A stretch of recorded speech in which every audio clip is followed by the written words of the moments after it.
Assalamualaikum warahmatullahi wabarakatuh. Semangat pagi anak-anakku semuanya kelas 12. Dalam video kali ini kita masih melanjutkan pembahasan di bab 2 mengenai metabolisme. Sebelumnya kita sudah membahas mengenai katabolisme, yaitu penguraian zat-zat dari yang kompleks menjadi sederhana. Nah, sekarang kita akan melanjutkan pembahasan mengenai kebalikannya, yaitu anabolisme. Penyusunan zat-zat dari yang sederhana menjadi yang kompleks. Baik, silahkan disimak dulu ya.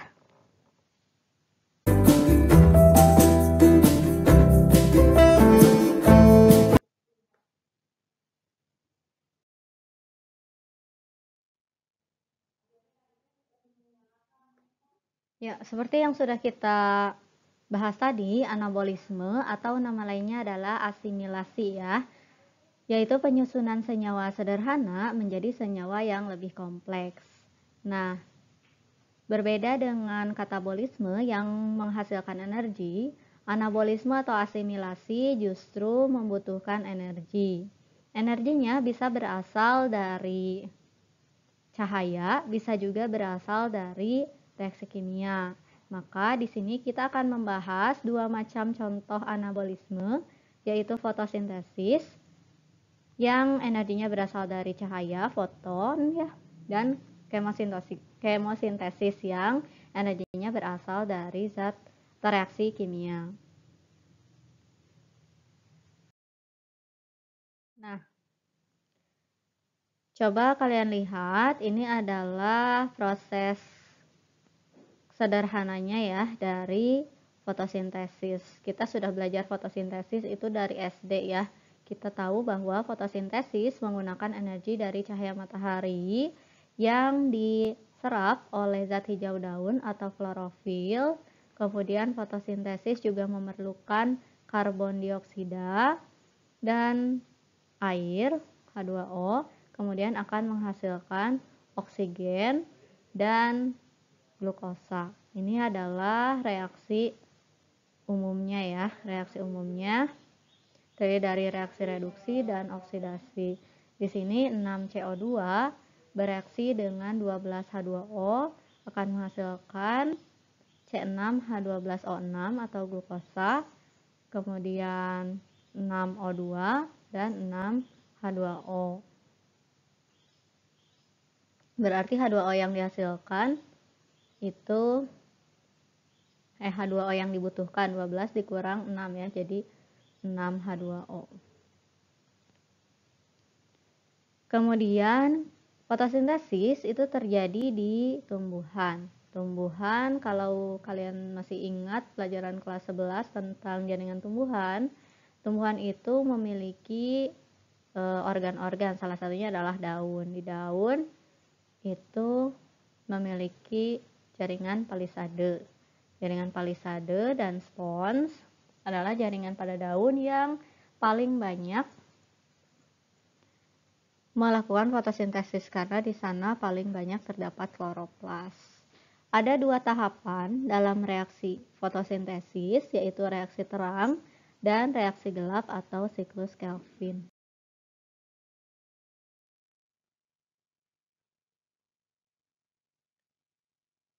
Nah, ini adalah tahapan umum dari fotosintesis. Kalian lihat, ini adalah kloroplas ya, atau plastida. Plastida itu adalah kloroplas yang di dalamnya mengandung klorofil.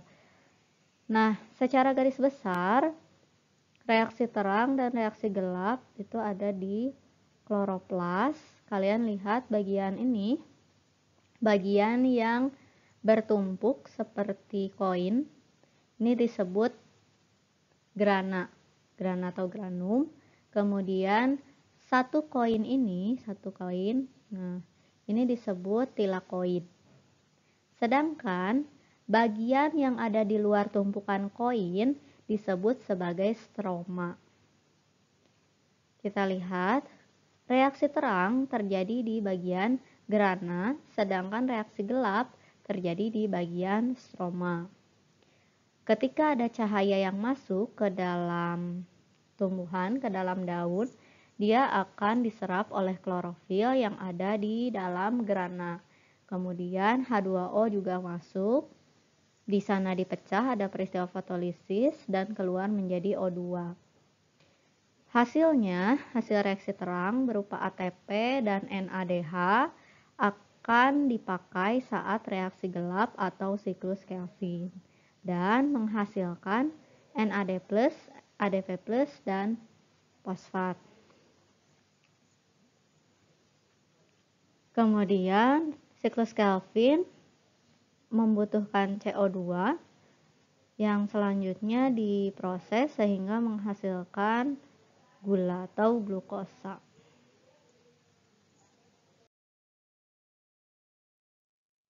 Kita lihat satu persatu sekarang. Reaksi terang dulu.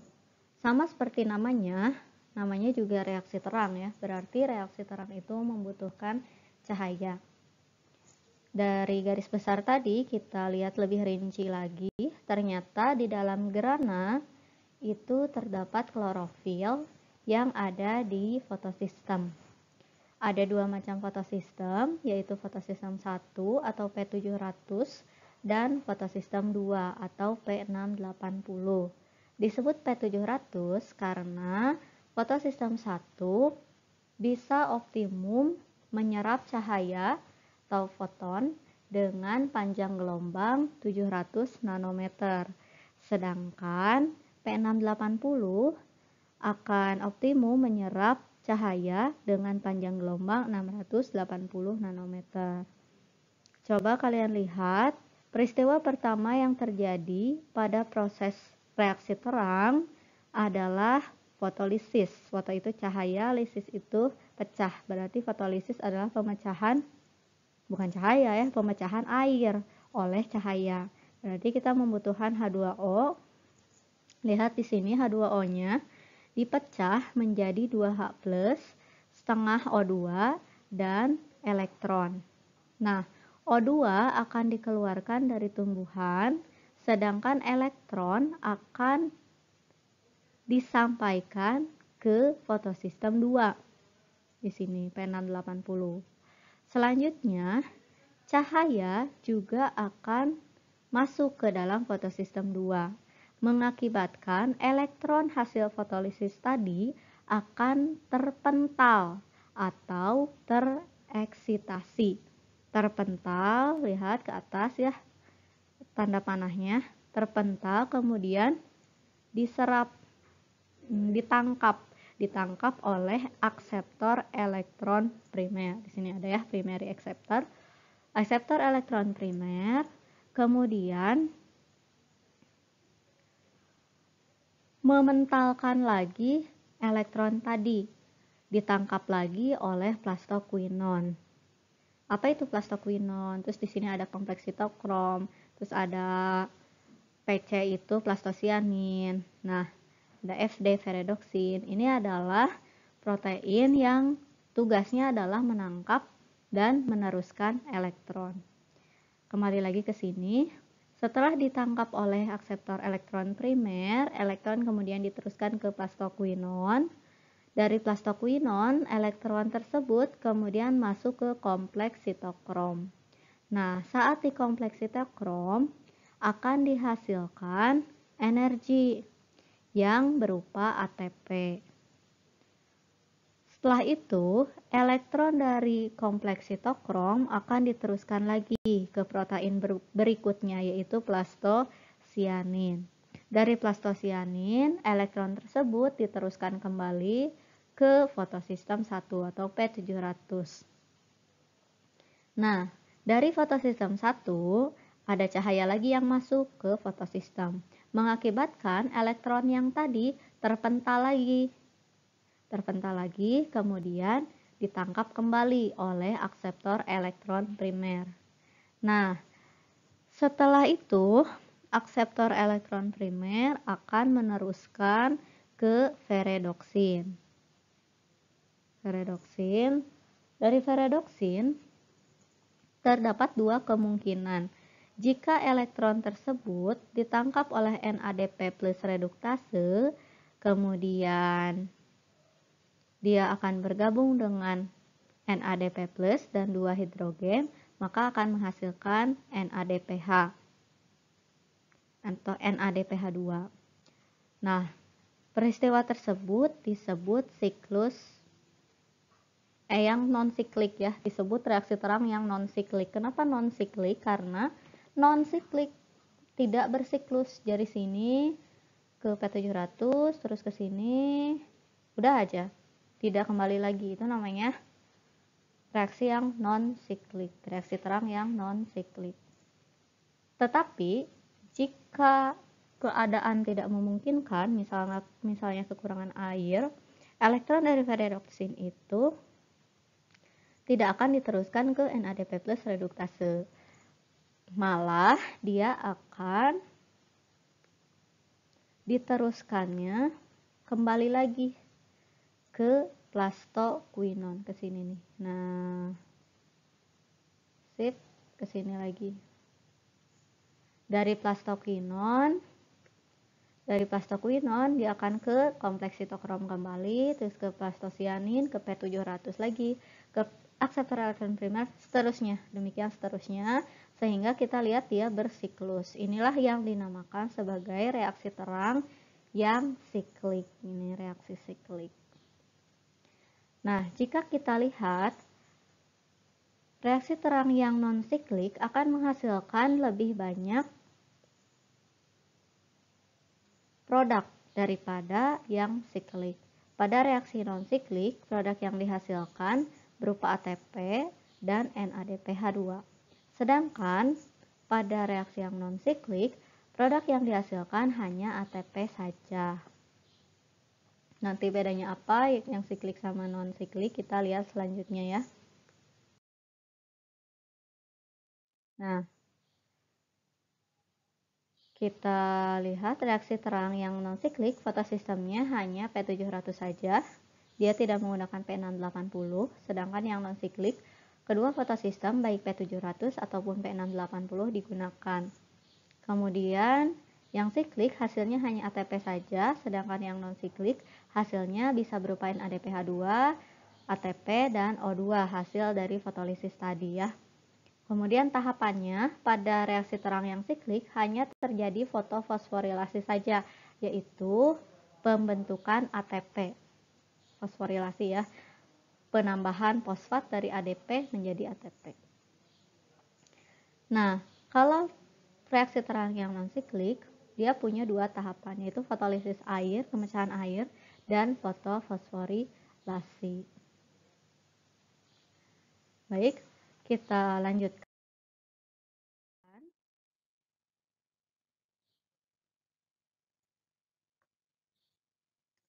Tadi kita sudah membahas tentang reaksi terang. Reaksi terang tersebut ibaratnya adalah reaksi yang mengumpulkan dulu ATP atau energi untuk selanjutnya digunakan pada reaksi gelap atau siklus Kelvin. Lihat, disebut siklus karena dia kembali lagi ke asal ya, kembali lagi ke awal. Nah, siklus Kelvin itu terdiri dari, ada yang menyebutkan 3 atau 4 ya, 4 tahapan. Kalau yang 4 tahapan terdiri dari tahapan fiksasi, reduksi, sintesa, dan regenerasi. Kalau yang menyebutkan 3 tahapan biasanya hanya terdiri dari fiksasi, CO2, reduksi, dan regenerasi. Kita lihat dari proses yang pertama, yaitu proses fiksasi. Kalian lihat di bagan, fiksasi itu adalah pengikatan ya, pengikatan CO2 oleh ribulosa bifosfat atau kita singkat menjadi RUBP.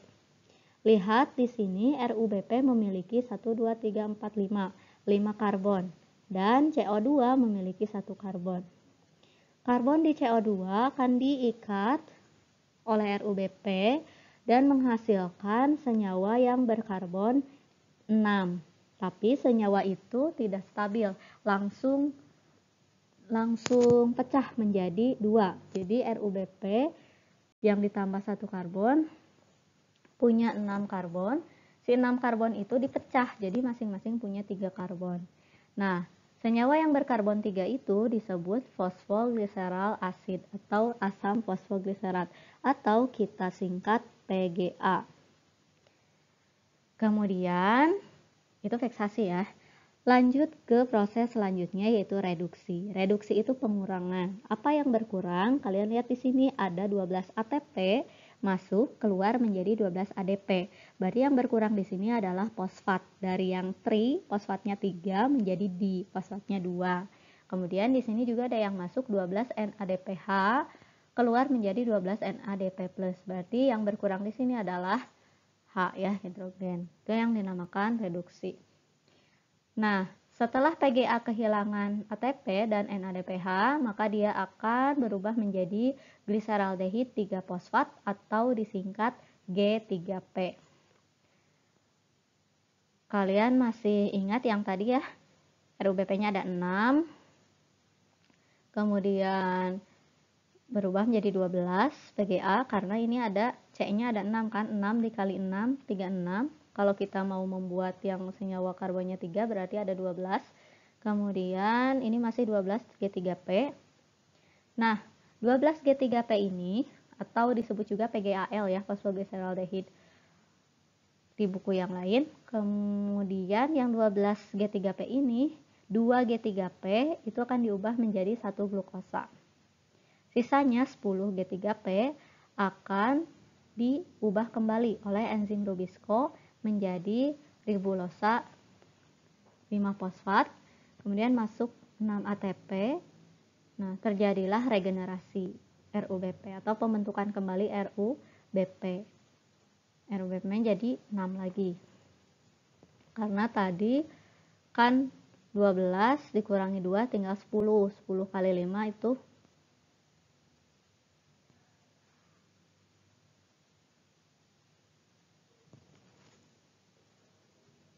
10 kali 3 ya, 10 kali 3 30. Kalau ini ada 5 C-nya berarti bisa untuk 6 RUBP. Kembali lagi seterusnya sehingga dinamakan siklus Kelvin. Nah, berarti siklus Kelvin itu bahan bakunya adalah CO2 dan hasilnya adalah glukosa atau fruktosa, gula buah. Jadi, reaksi gelap itu kita ulang kembali. Reaksi gelap itu tempatnya di stroma, hasilnya berupa glukosa, dan tahapannya terdiri dari fiksasi karbon, reduksi, sintesa kalau yang 4 ya, dan regenerasi RUBP. Baik, itu adalah proses fotosintesis. Mudah-mudahan bisa dipahami. Nah, kalau kita ingat-ingat kembali tadi, di proses reaksi gelap akan dihasilkan PGA, fosfoglycerol acid, yang berkarbon 3. Ternyata ada beberapa tumbuhan yang proses siklus Kelvinnya agak berbeda. Ada proses tambahan. Di sini ada fotosintesis yang terjadi pada tumbuhan C4. Disebut tumbuhan C4 karena zat yang dihasilkan pada prosesnya itu bukan berkarbon 3, tapi berkarbon 4. Nah, tumbuhan C4 memiliki anatomi daun yang agak berbeda dengan tumbuhan C3 atau tumbuhan pada umumnya. Tumbuhan C4 memiliki sel tambahan yang menyelubungi xilem dan flum yang disebut sel seludang pembuluh atau bundle seed cell. Kita singkat sebagai BSC. Nah, ada siklus tambahan yang terjadi pada tumbuhan C4 yaitu siklus Hatch and Slack. Siklus Hatch and Slack ini terjadi pada mesofil di bagian sini. Sedangkan siklus Kelvin seperti biasa terjadinya pada tumbuhan C4 di sel BSC tadi atau sel seludang pembuluh. Kita lihat apa bedanya. Nah, tadi kita udah bahas ya, di tumbuhan C4 itu ada mesofil dan BSC atau bundle seed cell. Nah, di mesofil ini terjadi proses yang disebut Hatch and Slack. Lihat CO2 diikat oleh PEP karboksilase fosfoenolpirufat menghasilkan asam oksaloasetat yang berkarbon 4. Itulah kenapa tumbuhan ini disebut tumbuhan C4. Nah, oksaloasetat kemudian diproses lagi menjadi asam malat yang masih berkarbon 4. Kemudian asam malat dia dipecah menjadi asam pirufat dan 1 CO2. CO2 kemudian masuk ke BSC dan mengalami proses siklus Kelvin seperti pada tumbuhan C3. Sehingga pada akhirnya dihasilkan gula yang masuk ke jaringan pembuluh. Kita kembali lagi ke sini, lihat asam pirufat tadi kemudian diubah lagi menjadi PEP dengan menghasilkan ATP. PEP atau senyawa yang berkarbon 3 ya, fosfoenolpirufat, kemudian mengikat kembali CO2 dengan bantuan PEP karboksilase, enzimnya kembali lagi menjadi asam oksaloasetat. Demikian seterusnya sehingga disebut siklus Hatch and Slack. Berarti pada tumbuhan C4 perbedaannya adalah terdapat bundle seed cell yang membedakan dengan C3 dan terdapat jalur Hatch and Slack.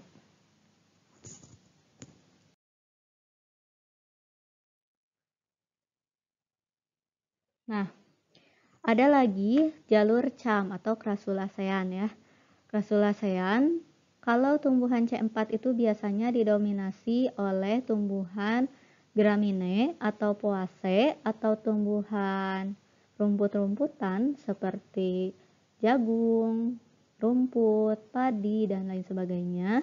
Sedangkan Crassulacean contohnya adalah kaktus atau nanas. Kalian perhatikan, kita sudah bahas jalur C4 ini. Nah, jalur CAM sebenarnya sama saja dengan jalur C4, tapi bedanya mereka tidak punya bundle seed cell atau sel seludang pembuluh. Yang membedakan adalah walaupun dua-duanya jalur Hatch and Slack dan jalur siklus Kelvin terjadi pada mesofil, yang membedakan adalah waktunya. Lihat di sini, jalur Hatch and Slack terjadi atau siklus Hatch and Slack terjadi pada malam hari, sedangkan siklus Kelvin terjadi pada siang hari. Ada yang tahu kenapa siklus Kelvinnya? Maksudnya yang ini ya, jalur Hatch and Slack-nya yang memerlukan C2 terjadi pada malam hari pada tumbuhan CAM. Nah, karena seperti yang sudah kita ketahui bahwa tumbuhan-tumbuhan Crassulacean seperti kaktus justru akan membuka stomatanya ketika malam hari. Ya, jadi ketika siang stomatanya justru tertutup. Kenapa harus terbukanya pada malam hari? Kalian ingat-ingat kalau kaktus, terus tumbuhan-tumbuhan yang xerophyt ya, atau tumbuhan yang ada di lingkungan panas, ketika siang hari mereka membuka stomata, maka airnya akan habis karena menguap. Nah, maka didesainlah oleh Tuhan ya, agar stomatanya terbuka pada malam hari. Nah, itu. Jadi sudah didesain sedemikian rupa sehingga bisa lebih efektif. Baik, itu perbedaan antara jalur CAM dengan jalur C4. Ini masih sama seperti yang tadi ya, ini Hatch and Slack, kemudian ini siklus Kelvin. Ini perbedaannya, kalau pada C4 yang membedakannya adalah tempat, di sini adalah bundle seed cell, sedangkan di sini mesofil. Pada tumbuhan CAM yang membedakannya adalah waktu. Hatch and Slack terjadi pada malam hari dan siklus Kelvin terjadi pada siang hari.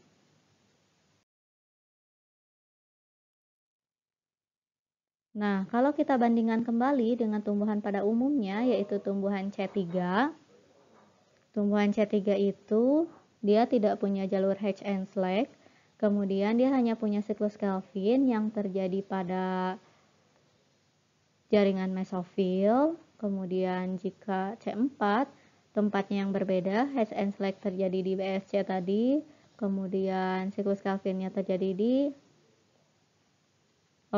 C4, Hatch and Slack-nya terjadi pada mesofil, sedangkan siklus Calvinnya terjadi pada BSC, bundle seed cell. Mesofil dulu ya, mesofil terus BSC. Sedangkan pada tumbuhan cam, Hatch and Slack-nya terjadi pada malam hari dan siklus Calvinnya pada siang hari. Ini contohnya. Tumbuhan pada umumnya adalah C3, tumbuhan Poaceae atau Gramineae atau rumput-rumputan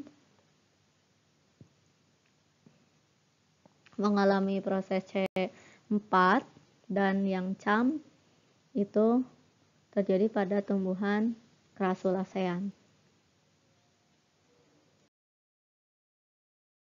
Lanjut, ini perbedaannya, bisa kalian baca ya tanamannya. Selain Crassulaceae, tumbuhan cam juga ada Agaveaceae, ada Portulaceae, Orchidaceae, dan Cactaceae. Terus senyawa pengikat CO2-nya, kalau pada C3 RUBP, sedangkan pada C4 fosfoenol pirufat atau PFP. Enzimnya kalau C3 RUBP karboksilase, sedangkan C4 dan cam PFP karboksilase. Kemudian senyawa yang terbentuk pada pengikatan pasca pengikatan CO2, kalau pada C3 dihasilkan PGA tadi yang berkarbon 3, sedangkan pada C4 dan cam dihasilkan asam oksaloasetat yang berkarbon 4. Tempat berlangsungnya siklus Calvin pada C3 terjadi di mesofil, pada C4 terjadi di seludang pembuluh, dan pada cam terjadi di mesofil. Kemudian waktunya pengikatan CO2 C3 dan C4 terjadi di siang hari, sedangkan cam di malam hari. Temperatur optimumnya pada C3 relatif lebih dingin ya, antara 15-25 derajat Celcius, sedangkan C4 lebih panas 30-40 derajat Celcius. Yang paling tahan terhadap panas ternyata adalah cam. Tumbuhan cam bisa bertahan sampai 35 derajat Celcius. Fotorespirasi atau respirasinya ya tinggi pada C3, sedangkan pada C4 dan cam rendah. Stomatanya pada tumbuhan C3 pada siang hari terbuka, sedangkan malam hari tertutup, sama seperti C4, sedangkan cam siang hari tertutup dan malamnya terbuka.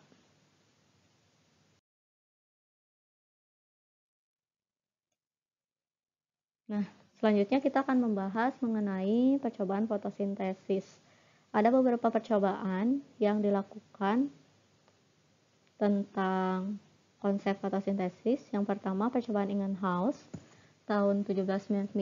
Biasanya kalau saat belajar biasa kita akan melakukan percobaan ini, tapi karena sedang PJJ, kita lihat jika bisa disederhanakan, insya Allah kita coba, tapi kalau tidak, paling kalian lihat video aja ya.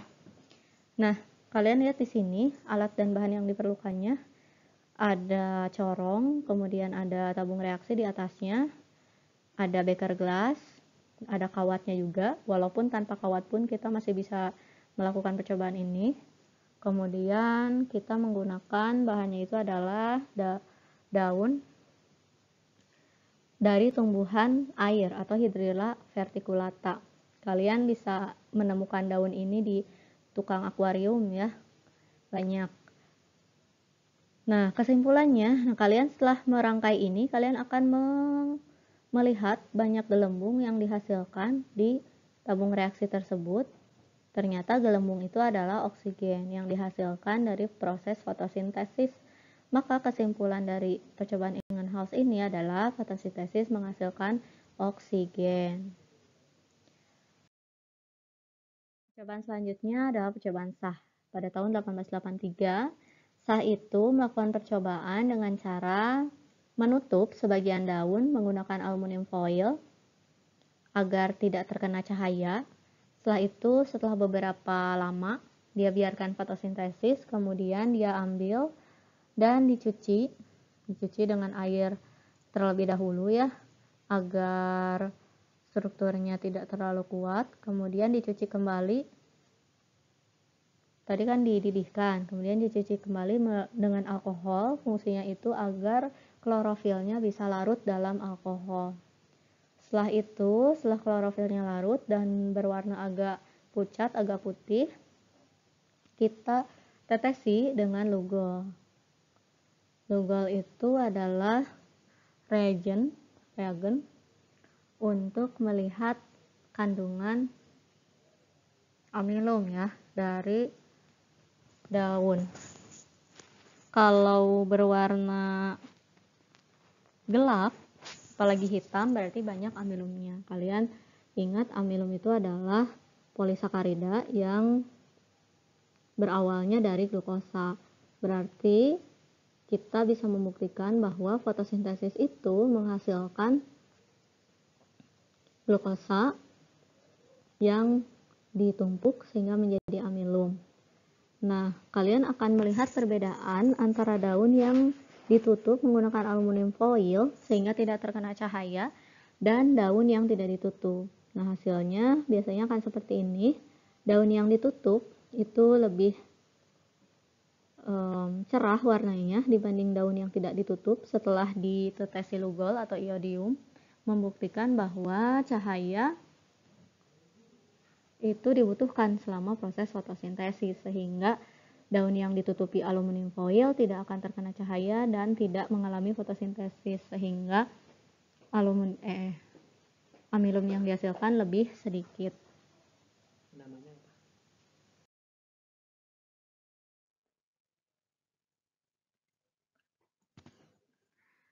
Selanjutnya, nah ada percobaan Engelmann pada tahun 1883. Kalian lihat di sini, Engelmann itu menggunakan organisme Spirogyra. Spirogyra itu adalah alga ya, alga protista yang mirip tumbuhan. Berarti dia bisa berfotosintesis.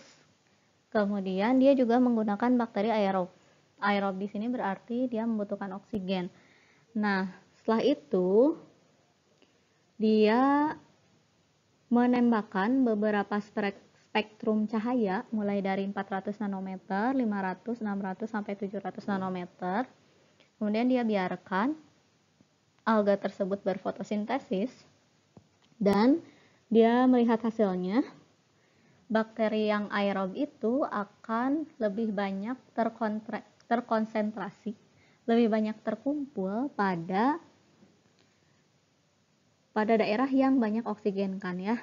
Maka setelah dia mendiamkannya beberapa saat, ternyata bakteri aerob tersebut terkumpul lebih banyak di sini.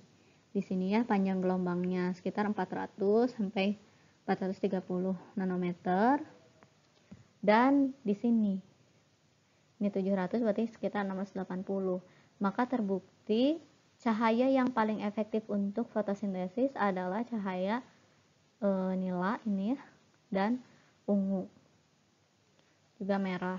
Nah, di sini kalian bisa melihat di cahaya hijau bakteri aerob yang berkumpul sangat sedikit, berarti oksigen di sini juga sedikit. Itu artinya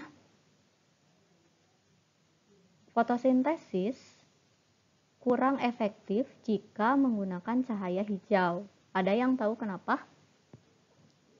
Nah, kembali lagi pada prinsip pemantulan cahaya ya. Ketika kita melihat suatu benda berwarna hijau, berarti dia memantulkan warna hijau sehingga bisa dilihat oleh mata kita. Nah, ketika kita melihat klorofil, daun berwarna hijau, berarti daun tersebut memantulkan warna hijau ke mata kita. Nah, artinya jika ada spektrum cahaya warna hijau, ini antara 500 sampai 600 nanometer, dia bukan diserap, tapi malah dipantulkan. Jadi kesimpulannya, proses fotosintesis memerlukan klorofil dan cahaya. Itu adalah percobaan Engelmann.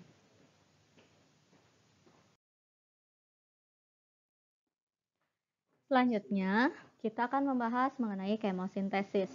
Kalau fotosintesis itu menggunakan foto atau cahaya, lain halnya dengan kemosintesis. Kemosintesis namanya juga kemo, berarti menghasilkan bukan menghasilkan ya, dia menggunakan energi yang berasal dari reaksi kimia. Beberapa contoh kemosintesis misalnya adalah proses nitrifikasi. Kalian masih ingat nitrifikasi itu adalah proses pembentukan nitrit dan nitrat dari amoniak yang dilakukan oleh bakteri Nitrosococcus, Nitrosomonas, dan bakteri Nitrobacter. Kalian lihat substratnya adalah amoniak, kemudian diberi O2 menghasilkan nitrit, itu disebut nitritasi. Kemudian nitrit tadi dia akan diubah oleh nitrobakter menjadi HNO3 atau nitrat, itu disebut nitratasi. Nitritasi dan nitratasi disebut nitrifikasi. Selanjutnya, proses kemosintesis juga terjadi pada bakteri belerang ya, contohnya Beggiatoa atau Thiospirillum. Dia bisa mereaksikan hidrogen sulfida sehingga menghasilkan endapan sulfur yang kemudian bisa dioksidasi menjadi asam sulfat atau H2SO4. Kemudian kemosintesis juga bisa terjadi pada bakteri yang mereaksikan senyawa besi, misalnya Phenotrix atau Leptotrix atau Gallionella atau Spirophyllum, Cladotrix atau Ferrobacillus. Dia bisa mengoksidasi ion ferro menjadi feri. Nah, misalnya ini ya, Fe kemudian HCO3 diubah menjadi FeOH3 dan 4CO2. Ini contoh yang dilakukan oleh Thiobacillus ferrooxidan. Proses ini juga bisa membebaskan senyawa energi yang digunakan untuk membentuk karbohidrat.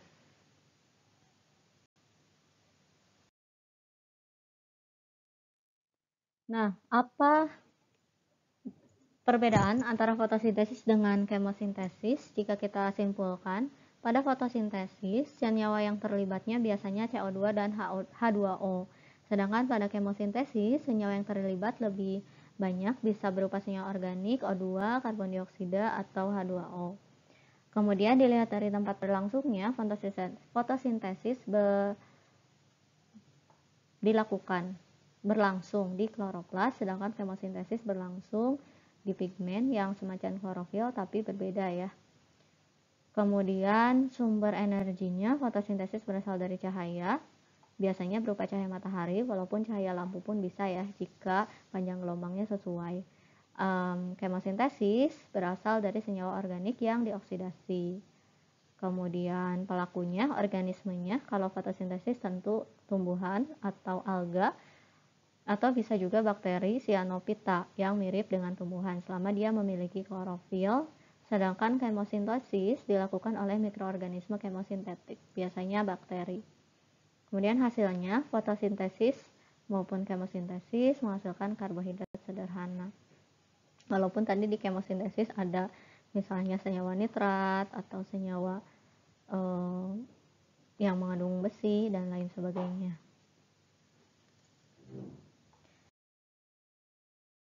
Nah, kita sudah membahas tentang anabolisme dan katabolisme. Sekarang kita akan terakhir ya, kita akan melihat hubungan antara katabolisme karbohidrat, protein, dan lemak. Nah, lihat di sini ada protein. Protein itu adalah gabungan dari senyawa-senyawa asam amino. Kemudian karbohidrat itu gabungan dari senyawa yang berbungkus gula 1 atau monosakarida, misalnya adalah glukosa. Kemudian lemak adalah gabungan dari gliserol dan asam lemak. Lihat di sini seperti yang sudah kita pelajari di video sebelumnya, gula itu akan menghasilkan glukosa, kemudian diubah menjadi gliseraldehyde 3-fosfat dan menghasilkan pirufat dalam proses glikolisis. Nah, lemak setelah menjadi gliserol bisa diubah menjadi gliseraldehid 3-fosfat dan masuk ke dalam proses glikolisis.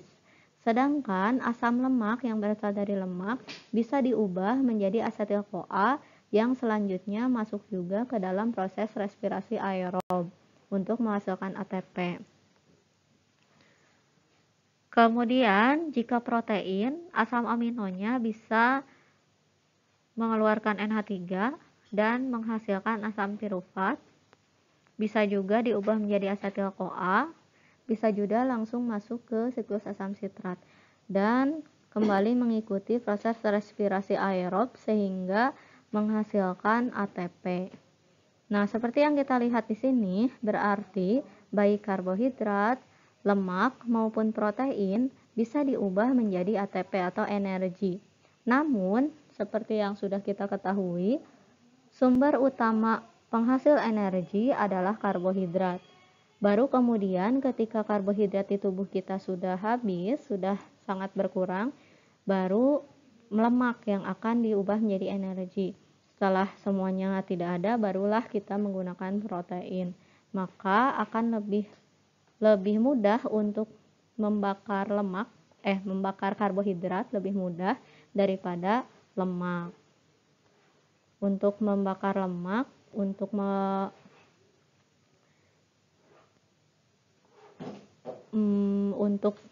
bukan menghancurkan ya, untuk membentuk lemak menjadi energi itu harus menunggu dulu sampai karbohidratnya habis gitu. Sudah selesai berarti pembahasan kita di bab 2 tentang metabolisme. Mudah-mudahan bisa kalian pahami. Seperti biasa, jika ada yang ingin ditanyakan, silahkan tanyakan langsung ke ibu atau boleh ke teman boleh, atau mencari sumber yang lain juga boleh, silahkan. Sekarang banyak sekali sumber yang bisa kalian cari ya, bisa di buku, bisa di internet, dan lain-lain banyak sekali. Insya Allah kita akan review lagi saat bertemu di Zoom, boleh juga kalian langsung tanyakan. Sekian, semoga ada manfaatnya. Mohon maaf jika ada kesalahan atau misalkan kalian menemukan konsep yang berbeda, silahkan kita diskusikan saja. Terima kasih atas perhatiannya. Wassalamualaikum warahmatullahi wabarakatuh.